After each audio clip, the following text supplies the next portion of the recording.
Hace varios días una noticia causó conmoción en la comunidad internacional, sobre todo en las redes sociales. Se trata del fallecimiento del cantante y compositor colombiano Omar Geles, un cantante y compositor del género musical de vallenatos. La causa de la muerte no se ha logrado precisar. Sin embargo, el diagnóstico es el de una muerte cardíaca súbita. En los siguientes slides revisaremos con ustedes en forma pormenorizada las causas de muerte súbita. Este slide muestra las causas generales. Causas que pueden ir desde una enfermedad arterial coronaria, que puede ser aterosclerótica o no aterosclerótica. La enfermedad arterial coronaria aterosclerótica se presenta sobre todo en pacientes adultos de más de 55 años de edad. Las cardiomiopatías, sobre todo la hipertrófica, la dilatada y la ventricular derecha arritmogénica. Las anomalías eléctricas de los canales iónicos, como por ejemplo el síndrome de QT largo, el síndrome de QT corto, el síndrome de Brugada, la taquicardia ventricular polimórfica catecolaminérgica. Y también otros como muerte súbita en el posoperatorio, en la amiloidosis cardíaca, en la distrofia muscular. Indudablemente, en nuestro medio, y creo que en el mundo entero, la causa más frecuente de muerte súbita en pacientes adultos entre los 50 y los 70 años de edad es el infarto agudo de miocardio. Este infarto agudo de miocardio puede predisponer a una taquicardia ventricular polimórfica, como ustedes ven acá en la tira del electrocardiograma, o a una fibrilación ventricular. En esta tira del electrocardiograma encontramos una elevación del ST en las derivaciones inferiores de 3 y ABF, sugestivas de una fase aguda de infarto agudo de miocárdico inferior, de pared inferior del ventrículo izquierdo. Obviamente, para prevenir este tipo de evento, tanto el infarto agudo de miocardio como la muerte súbita secundaria a él, hay que controlar los factores de riesgo cardiovascular. Entre ellos, controlar la hipertensión arterial, la dislipidemia, cesar el tabaquismo, una dieta saludable, actividad física, etc. Y todos esos factores que pueden contribuir a la formación de la placa de ateroma accidentada, que es la causa del infarto agudo de miocardio. Pero para prevenir la muerte súbita en este contexto clínico, las autoridades y las personas deberían colocar desfibriladores automáticos en diferentes sitios de las ciudades o en escenarios en donde sobre todo se realicen espectáculos masivos. Es necesario también que se concientice a la población sobre la necesidad de conocer cómo operar esos dispositivos en el momento adecuado.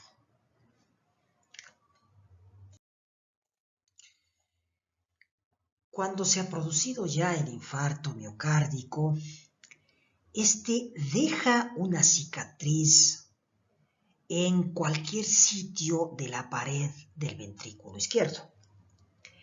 Y es esta cicatriz la que puede promover circuitos de reentrada, circuitos eléctricos de reentrada, que podrían precipitar una arritmia ventricular, una fibrilación ventricular y la muerte súbita.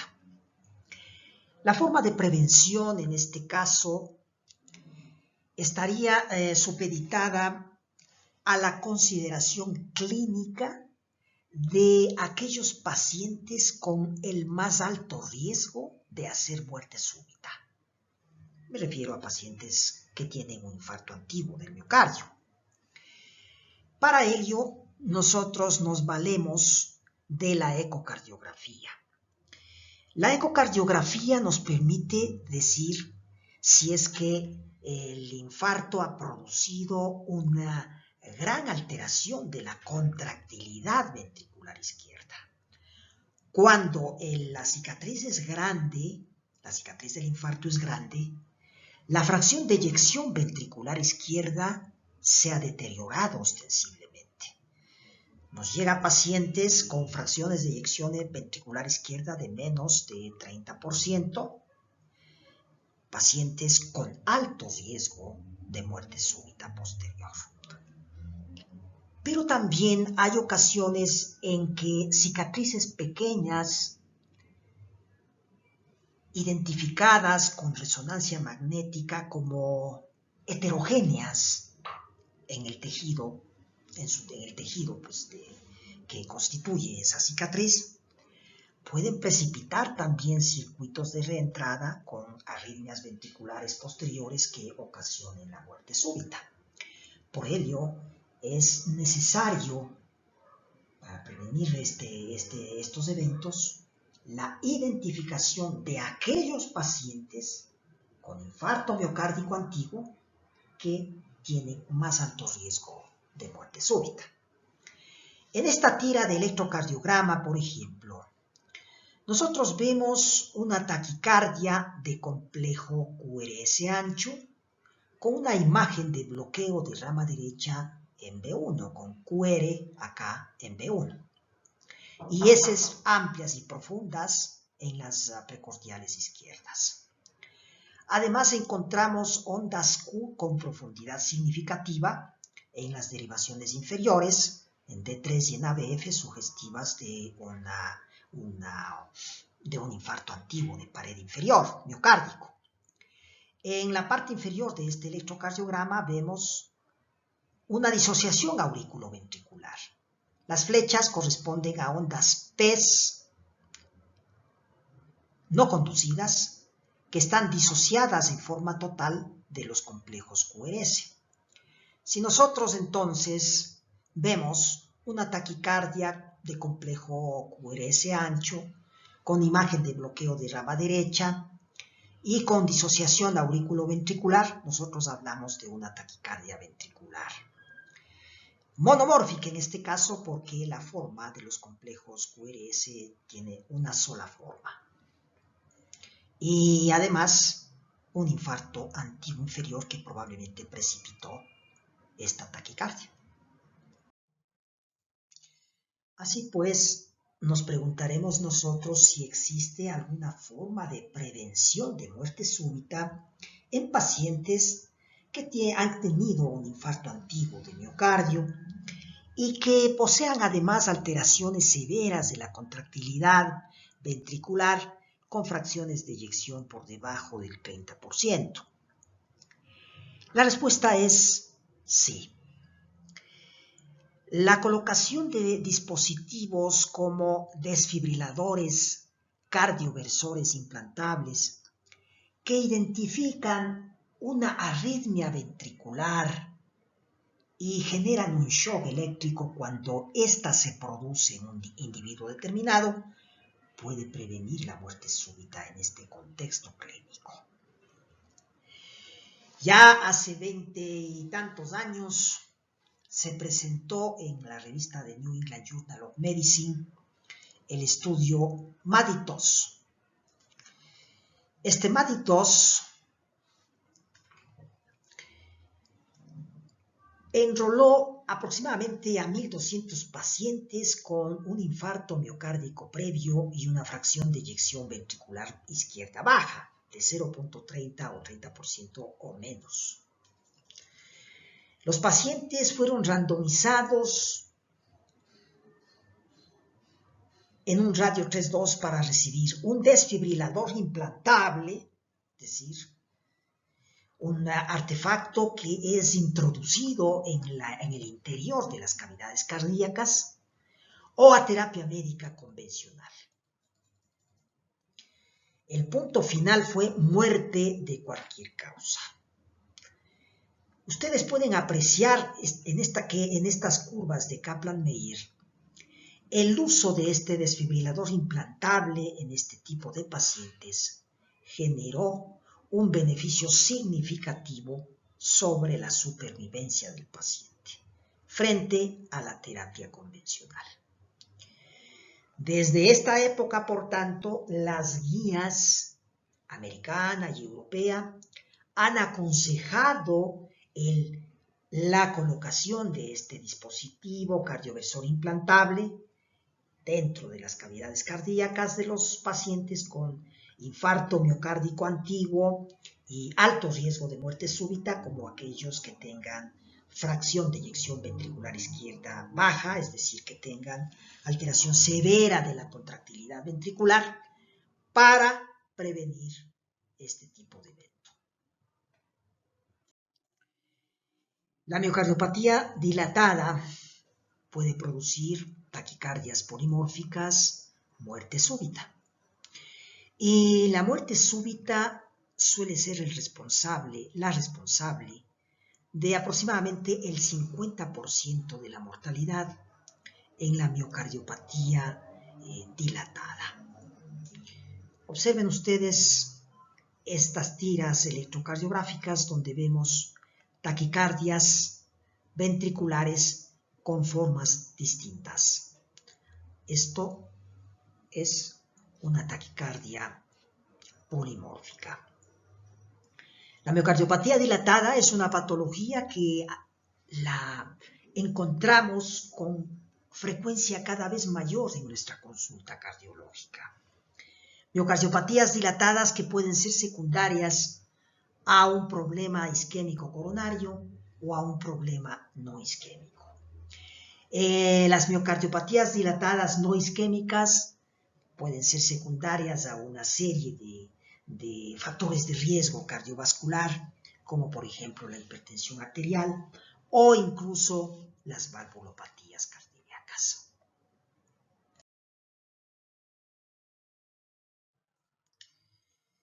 Sabemos nosotros que aproximadamente la mitad de los pacientes con miocardiopatía dilatada fallecen a los 5 años de iniciado el cuadro clínico. Y de estos pacientes que fallecen, la mitad, el 50% de mortalidad, de muertes, son secundarias a muerte súbita. La miocardiopatía dilatada genera con el tiempo un agravamiento de la falla cardíaca y también un incremento de la potencialidad de muerte súbita en los pacientes. Nosotros vemos acá en este slide un ecocardiograma en proyección apical de 4 cámaras con el ventrículo izquierdo, la aurícula izquierda, la aurícula derecha y un poquito el ventrículo derecho. Vemos una cavidad ventricular izquierda sumamente aumentada de tamaño y una pared libre, delgada. Ecocardiografía sugestiva de miocardiopatía dilatada.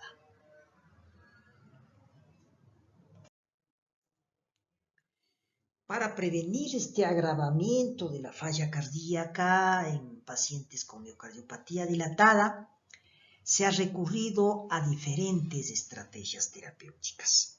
La fundamental es la terapia de resincronización cardíaca. ¿Qué es la terapia de resincronización? Es colocar un marcapasos resincronizador para producir una contracción simultánea de los dos ventrículos. Recordemos nosotros que aproximadamente el 30% de pacientes con miocardiopatía dilatada tienen asociado un bloqueo de la rama izquierda y por lo tanto la contractilidad del ventrículo izquierdo y del ventrículo derecho no se realiza en forma sincrónica. Esto con el tiempo genera un incremento de la clase funcional de la disnea en la falla cardíaca, que agrava el cuadro clínico de la falla cardíaca. Este marcapasos resincronizador permite, por tanto, volver a sincronizar la contractilidad ventricular izquierda y derecha en este tipo de pacientes. Y si a eso añadimos nosotros la colocación de un desfibrilador cardioversor implantable para reducir el riesgo de muerte súbita, estaremos nosotros prácticamente evitando las dos consecuencias de la falla cardíaca avanzada en pacientes con miocardiopatía dilatada. Hace varios años se presentó el estudio Companion,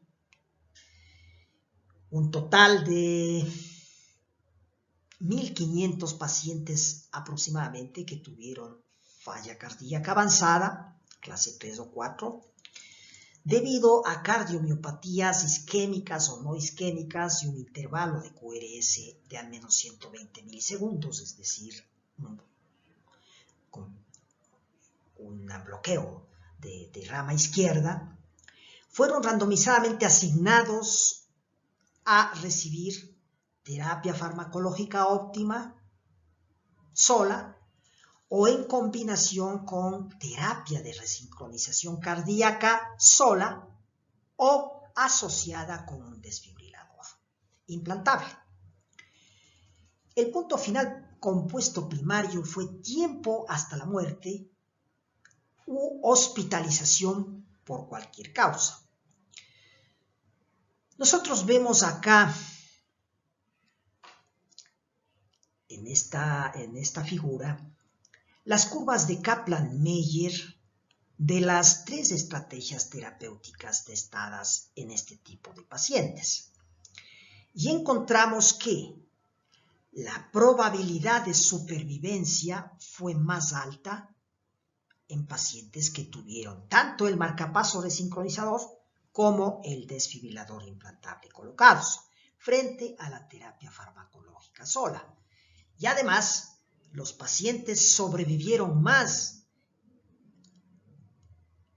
aquellos que tuvieron el marcapasos y el desfibrilador, frente a aquellos que solamente les colocaron el desfibrilador cardioversor implantable.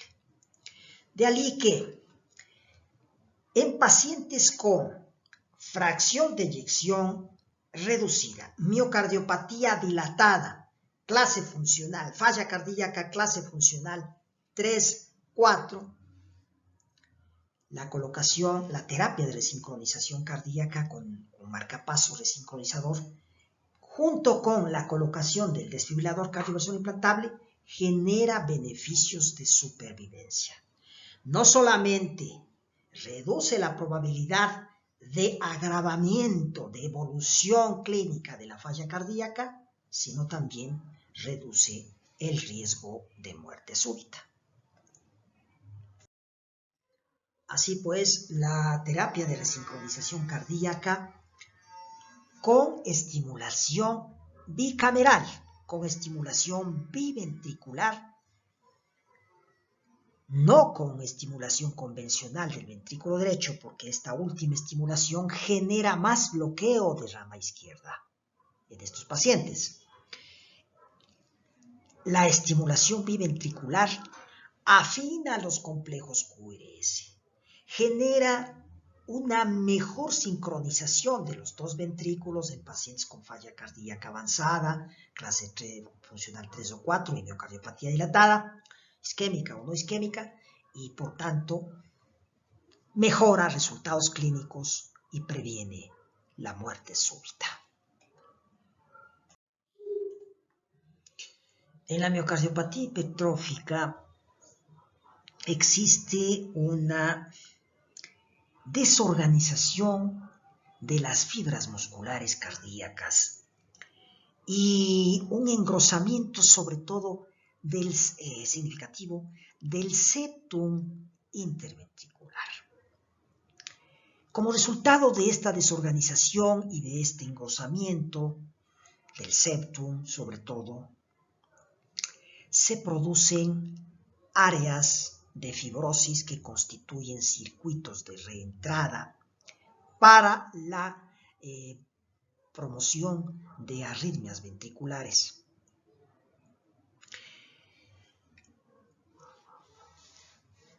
La miocardiopatía hipertrófica es la principal causa de muerte súbita en pacientes menores de 40 años de edad, sobre todo deportistas, y necesita ser identificada rápidamente. La forma como podemos prevenir la muerte súbita, es impidiendo a los sujetos con esta entidad nosológica que realicen actividad física moderada o intensa, porque esta actividad física moderada o intensa puede promover el aparecimiento de zonas de fibrosis en la pared miocárdica engrosada y desestructurada de estos pacientes. Y porque puede haber momentos de falta de oxigenación adecuada durante la actividad física en ellos. Y entonces esto puede constituir el sustrato para la formación de estos circuitos de reentrada con arritmias ventriculares posteriores e incluso a muerte súbita. La miocardiopatía hipertrófica suele producir taquicardias ventriculares polimórficas o muerte súbita. Esta es una muestra de autopsia de un ventrículo izquierdo con una pared sumamente engrosada y una luz de cavidad ventricular izquierda muy pequeñito, típico de una miocardiopatía hipertrófica. Este slide muestra la patofisiología de la cardiomiopatía hipertrófica. En A nosotros vemos una arquitectura miocárdica completamente desorganizada, con miocitos dispuestos en ángulos oblicuos y perpendiculares. En B, en azul, fibrosis, la presencia de fibrosis intersticial incrementada. En C, tenemos una arteriola intramiocárdica normal con media engrosada y luz estrechada. Es decir, una enfermedad microvascular. En D, encontramos reemplazamiento con fibrosis, con arteriolas pequeñas anormales. Estas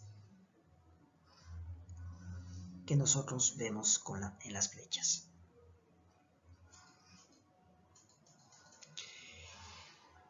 En los cuadros de E hasta la H vemos fenotipos de cardiomiopatía hipertrófica de alto riesgo por resonancia magnética. Así, por ejemplo, en E nosotros vemos un engrosamiento septal ventricular masivo con este asterisco, ¿no? De 32 milímetros aproximadamente.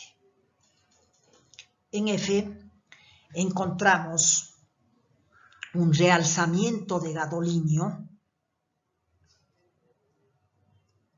tardío en el septum interventricular que constituye un marcador de riesgo de muerte súbita. Las flechas están mostrándolo claramente. En G tenemos el estadio terminal ya de la cardiomiopatía hipertrófica, con realzamiento de gadolinio tardío extenso y disfunción sistólica, fracción de eyección del 40%. Las flechas lo muestran. Y en H,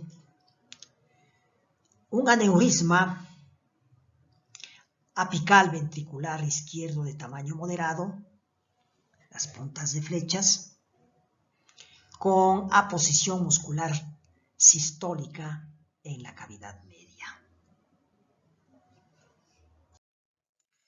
Este slide muestra el primer estudio que comprobó que el uso de desfibriladores cardioversores implantables en determinados pacientes con miocardiopatía hipertrófica generó una prevención de muerte súbita.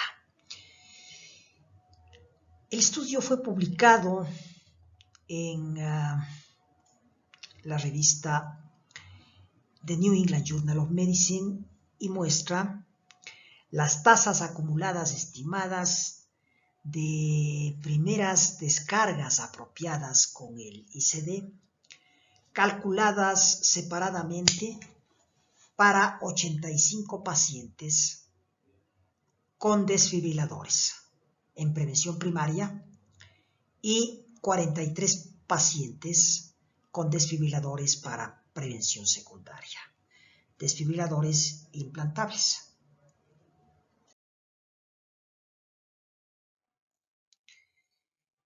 El uso de dispositivos cardioversores implantables en pacientes con miocardiopatía hipertrófica de alto riesgo es muy útil para prevenir la muerte súbita. En esta figura, por ejemplo, vemos que en estos pacientes el 16% de muertes súbitas se abortó con el uso de desfibriladores cardioversores implantables en pacientes con cardiomiopatía hipertrófica adultos. Apenas el 0.3% de pacientes con miocardiopatía hipertrófica de bajo riesgo tuvieron muerte súbita cuando no usaron ICDs. En jóvenes, en pacientes jóvenes, en cambio, el 13% de muerte súbita se abortó con el uso de estos desfibriladores y en pacientes de bajo riesgo, sin ICDs, no hubo casos de muerte súbita. Un paciente de 19 años de edad con desfibrilador cardioversor implantable profiláctico para hipertrofia masiva, para miocardiopatía hipertrófica masiva, se ve claramente que después del shock, la taquicardia ventricular polimórfica se transforma, es interrumpida con terapia por artefacto.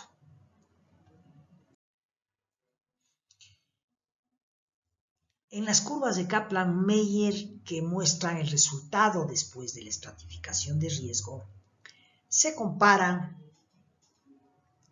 las muertes súbitas actuales usando las guías ACC-AJA actuales, ejemplificado acá por la curva de Kaplan-Meier de color azul, versus las muertes súbitas potenciales aplicando los modelos de score de la Sociedad Europea de Cardiología. Este modelo de score 1, ejemplificado por la curva de Kaplan-Meier naranja, y este modelo de la Sociedad Europea de Cardiología, ejemplificado por la curva de Kaplan-Meier de color verde. En el caso del modelo 1, este modelo asume que todos los pacientes con scores de riesgo altos o intermedios recibieron desfibriladores cardioversores implantables y determinaron que por estos scores, que en ellos existe un 4% de riesgo de muerte súbita a 5 años. En el modelo 2, curva de Kaplan-Meier verde. El modelo 2 asume que solamente los pacientes con scores de riesgo más altos fueron implantados con ICDs. Estos pacientes tenían un score de riesgo del 6% a 5 años. Claramente nosotros vemos que cuando se utiliza los marcadores clínicos mayores de riesgo de la Colegio Americano de Cardiología, Asociación Cardíaca Americana, la probabilidad de supervivencia es más alta en miocardiopatía hipertrófica. Estos marcadores clínicos mayores están ejemplificados acá en esta tabla. Estos son, por ejemplo, al menos uno tiene que estar presente. Historia familiar de muerte súbita, engrosamiento extremo de la pared del ventrículo izquierdo, síncope reciente no explicado, una taquicardia ventricular no sostenida, la presencia de fibrosis en la resonancia magnética, la presencia de una cardiomiopatía hipertrófica en estadio terminal o de un aneurisma apical del ventrículo izquierdo. Este slide muestra que la mortalidad relacionada con cardiomiopatía hipertrófica fue reducida significativamente a lo largo de 40 años. Ahora solamente hay una tasa de mortalidad del 0.5% por año con los tratamientos contemporáneos que incluyen la colocación de un ICD en aquellos pacientes con al menos un factor de riesgo de acuerdo con la guía de estratificación de riesgo de la Asociación Cardíaca Americana, Colegio Americano de Cardiología, que hemos comentado en el slide anterior. La displasia ritmogénica del ventrículo derecho también es una causa de muerte súbita y se presenta esta muerte súbita con taquicardias ventriculares monomórficas. En la displasia ritmogénica del ventrículo derecho tenemos anomalías estructurales, funcionales y electrofisiológicas secundarias al reemplazo fibroso y graso de los miocitos en el ventrículo derecho y en el ventrículo izquierdo. En esta lámina nosotros vemos un reemplazamiento graso de los miocitos que están ejemplificados aquí con el color rojo y una acumulación de tejido fibroso, ejemplificado acá con azul, entre los miocitos.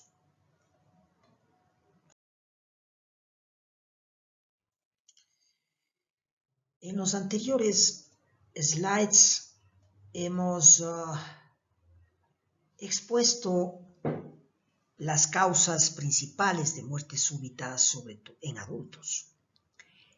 A partir de hoy, de este momento, revisaremos las causas de muerte súbita en jóvenes y en niños. Ellas están ejemplificadas acá y son la forma no aterosclerótica de enfermedad arterial coronaria, la cardiomiopatía hipertrófica, la cardiomiopatía ventricular derecha arritmogénica, el síndrome de QT largo, el síndrome de Grubada y la taquicardia ventricular catecolinérgica. Sobre estos trataremos con mayor detalle en los siguientes slides. La pregunta clave es, ¿cómo sospechamos el riesgo de muerte súbita en el joven, en el niño, en el neonato? Primero, hay que investigar la historia familiar de muerte súbita.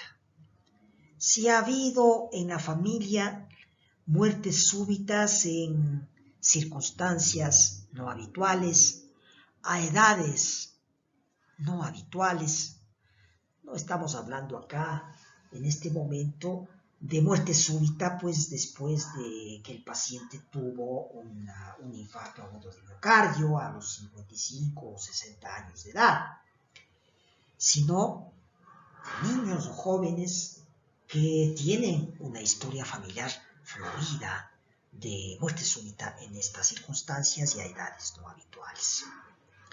Igualmente, la historia clínica y los síntomas pueden orientarnos a pensar que el paciente podría tener el riesgo de muerte súbita. La presencia, por ejemplo, de palpitaciones inmediatamente antes de un síncope, es decir, un síncope con un perfil cardiogénico, podría generalmente hacernos prever que el paciente podría tener un problema cardiológico que le lleve a una muerte súbita. Y obviamente, la realización de tests, sobre todo los patrones electrocardiográficos característicos de determinadas patologías cardíacas que generan muerte súbita en el joven o en el niño, pues son necesarios conocerlos. Igualmente, la ecocardiografía, la prueba de esfuerzo o el ecodobuta y la imagen por resonancia magnética podrían ayudarnos también a sospechar el riesgo de muerte súbita. Hay ciertos patrones electrocardiográficos que sugieren que el individuo podría tener un alto riesgo de muerte súbita en este tipo de patologías: cardiomiopatía hipertrófica, cardiomiopatía ventricular derecha, el síndrome de Wall-Parkinson-White, el síndrome de Brugada, el QT largo, el QT corto y la taquicardia catecolaminérgica. En el electrocardiograma, la presencia de ondas T negativas en todas las precordiales nos alerta a que el paciente podría tener una cardiomiopatía hipertrófica, por ejemplo. Igualmente, la presencia en el electrocardiograma de estas ondas épsilon en B1, B2 y B3 que señalan que hay un retraso en la activación del tracto de salida del ventrículo derecho, y también las ondas T negativas en las derivaciones precordiales derechas podrían sugerirnos el diagnóstico de una displasia arritmogénica del ventrículo derecho. La taquicardia ventricular que se asocia con esta patología suele tener, como en este caso, una morfología de bloqueo de rama izquierda. Siempre. En el Wall-Parkinson-White, por ejemplo, nosotros vemos en el electrocardiograma la presencia de un PR corto, de ondas delta y de un QRS ancho. Un patrón de preexcitación ventricular semejante, pues, hace colegir que el paciente tiene, pues, un Wall-Parkinson-White. Y aquí vemos nosotros a este paciente con Wall-Parkinson-White que hace una taquicardia de complejos QRS anchos, probablemente una taquicardia ventricular. La prevalencia de este síndrome está en 3 pacientes por 1000 y el riesgo de muerte súbita es en ellos de 0.1% por año. La muerte súbita en el Wall-Parkinson-White suele ocurrir cuando se asocia a este síndrome una fibrilación auricular con respuesta ventricular muy alta. Esto precipita una fibrilación ventricular. Las canalopatías cardíacas, cuyo descubrimiento data de apenas unas pocas décadas, que se asocian con muerte súbita, son las que hemos señalado acá en este slide. Un QT largo, un QT corto, un síndrome de Brugada, una taquicardia catecolaminérgica y una repolarización precoz maligna. Estas canalopatías tienen una característica. Se presentan por lo regular en pacientes jóvenes y activos. A diferencia de las patologías estructurales que hemos señalado en los slides anteriores, que se presentan en pacientes ya de mayor edad y que constituyen la causa de muerte súbita en ellos. El descubrimiento de la existencia de canales de sodio y de potasio en el miocito es fundamental en cardiología porque eso ha permitido clasificar a los pacientes con el síndrome de QT largo y a otros pacientes también con otras canalopatías. Por ejemplo, aquí en el síndrome de QT largo tenemos tres tipos. El síndrome de QT largo de tipo 1 y el síndrome de QT largo de tipo 2 están asociados con una mutación del gen que produce el canal del potasio. En cambio, el síndrome de QT largo de tipo 3 está asociado con el canal del sodio. Cuando existe un síndrome de QT largo de tipo 3, las arritmias ventriculares o la muerte súbita no están asociados con el ejercicio. Y esto es fundamental desde el punto de vista clínico. A diferencia de lo que ocurre cuando los pacientes tienen un QT largo 1 o un QT largo 2, en que las arritmias ventriculares o la muerte súbita se presenta sobre todo en pacientes durante la actividad física o durante el estrés emocional.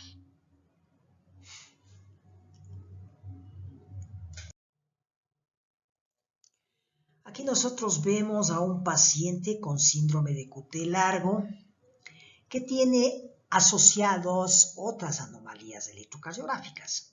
Por ejemplo, vemos nosotros ondas T negativas acá y positivas acá, negativas y positivas, es decir, una alternancia eléctrica de las ondas T.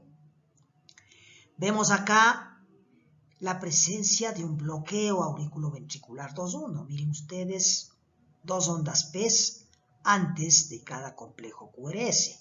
Esta onda P, dos ondas P antes de este complejo QRS. Y aquí vemos una taquicardia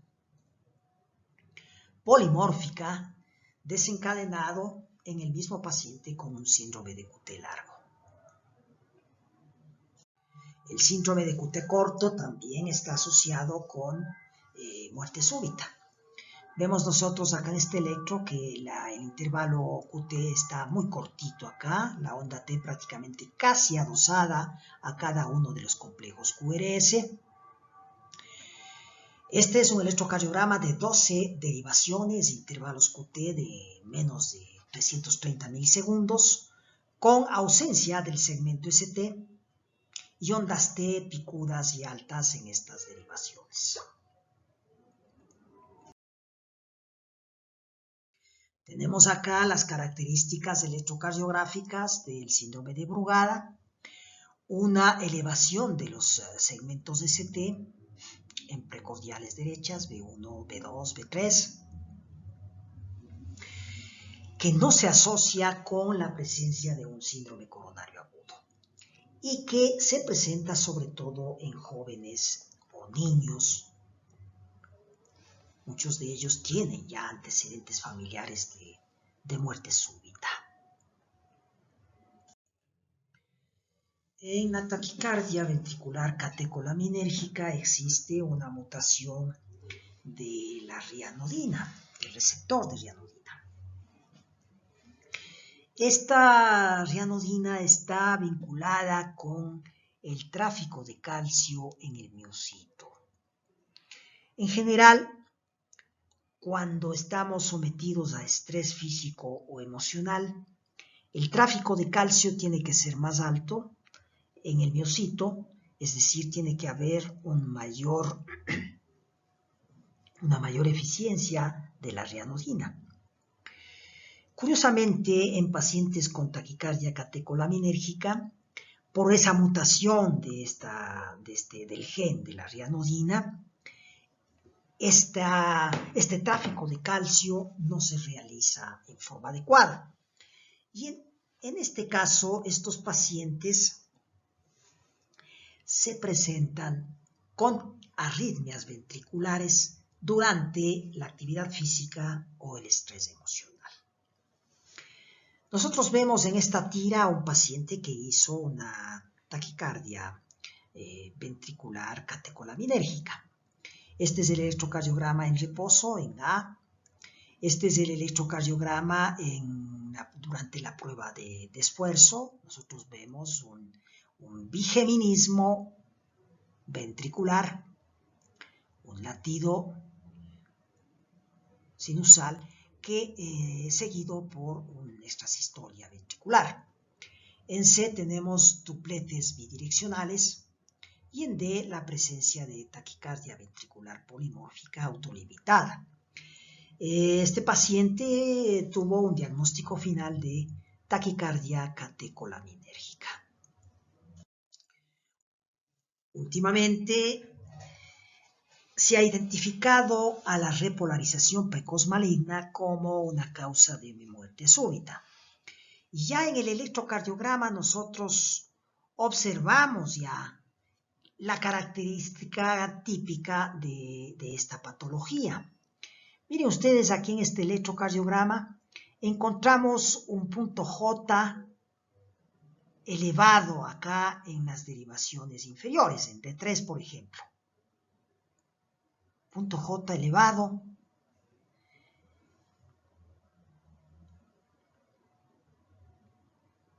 En ABF también, miren ustedes. Este hallazgo es característico de la repolarización precoz maligna. El profesor Joseph Brugada hace 9 meses en YouTube, por petición de la Sociedad Chilena de Cardiología y Cirugía Cardiovascular, realizó una conferencia magistral sobre la muerte súbita. En esa conferencia, él dio a conocer algunos casos de arritmias ventriculares precipitadas en diferentes grupos etarios. Este es el primer caso que él lo presentó. Se trata de un neonato con torsión de puntas. 100 eventos por día, autolimitados, sin pérdida de conciencia. Se le administró beta bloqueante sin respuesta terapéutica. Miren ustedes en el electrocardiograma de base, tenemos la presencia clara de un QT largo congénito y además de un bloqueo auriculoventricular tipo 2-1. Mire, ondas PES acá, 2 ondas PES que preceden a los complejos QRS.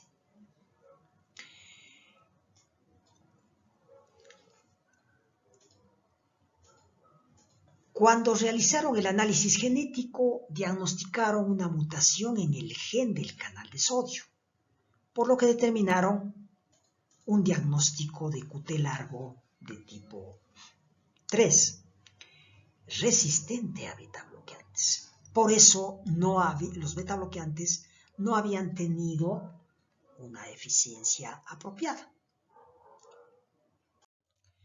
Cuando administraron una asociación de flecainida con mexiletina, las arritmias ventriculares desaparecieron y el intervalo QT se normalizó, como se ve acá en este electrocardiograma.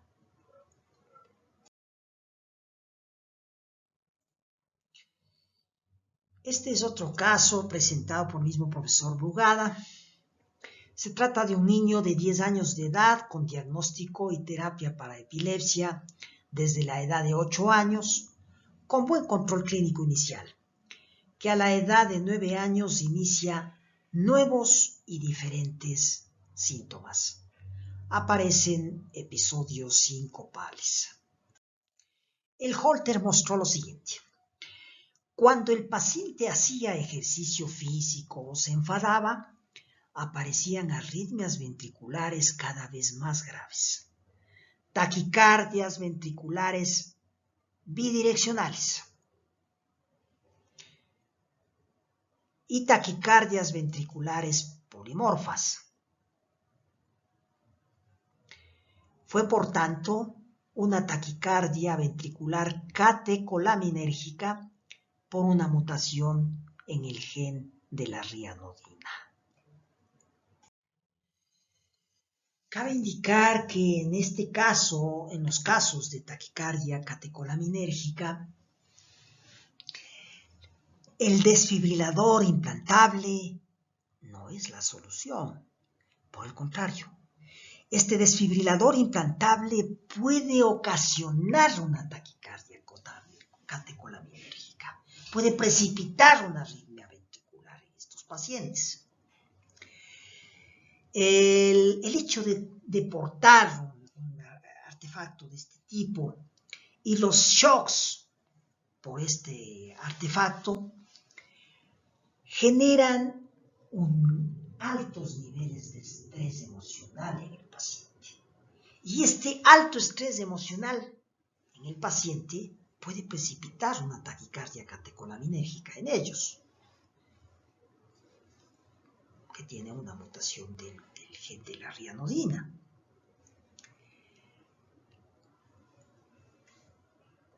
Nosotros vemos acá una tormenta eléctrica inducida por desfibrilador implantado para tratar una taquicardia catecolaminérgica. Tenemos entonces que tener mucho cuidado para prescribir un ICD a un paciente de este tipo. Es más, no debemos nosotros prescribir un ICD a pacientes de este tipo. Debemos prohibir, eso sí, el ejercicio en ellos. Debemos cuidar que el paciente no entre en un estrés emocional que precipite la arritmia ventricular. Este tipo de taquicardia suele revertir con el uso de flecainida. Miren ustedes en esta primera tira electrocardiográfica que el uso de beta bloqueante y antagonista del calcio no genera la resolución de la arritmia. Pero cuando se usa la flecainida aparece un ritmo normal. Es decir, se ha revertido este tipo de taquicardia. El síndrome de Brugada puede desenmascararse electrocardiográficamente durante las crisis febriles en niños.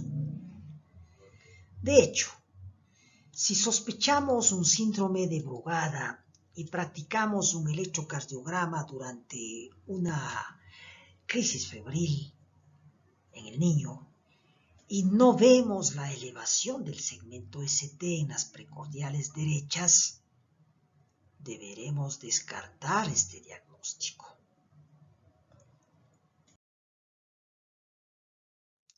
Este es otro caso clínico presentado por el mismo profesor.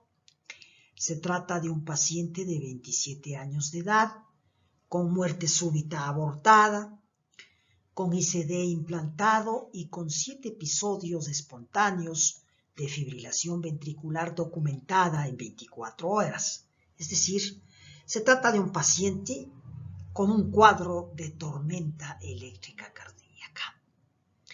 Miren ustedes acá en el electrocardiograma de base la presencia de supradesnivelamientos del ST en precordiales derechas, característicos de un síndrome de Brugada.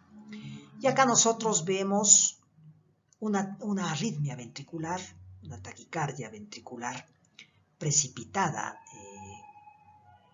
en este paciente. Pero este paciente tenía ya el diagnóstico de una tormenta eléctrica.